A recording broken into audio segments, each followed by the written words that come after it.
Hello and welcome to pH Chemistry. Today's explainer is the limiting reactant, the one that runs out first and decides how much product you can make. By the end of this video, you'll know how to spot it, even when it doesn't have the smallest mass. The limiting reactant is the one that gets completely used up first. To find it, work out the moles of each reactant, compare those moles to the ratio in the balanced equation, and whichever reactant runs out first relative to that ratio is limiting. The other is in excess. Three things. 1. Convert masses to moles first. 2.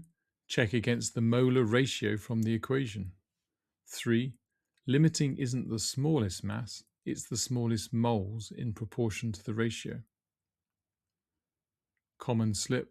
Picking the reactant with the smallest mass as limiting. Wrong.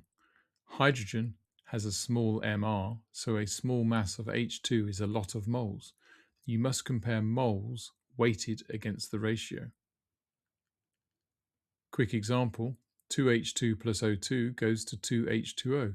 You have 4 moles of H2 and 1 mole of O2. The ratio is 2 to 1, so 4 moles of H2 would need 2 moles of O2, but you only have 1 mole of O2, so O2 is limiting.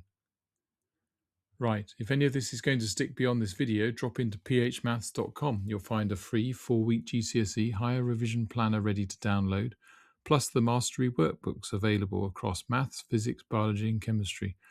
One for every higher topic in each subject, with every answer fully worked and every common slip flagged.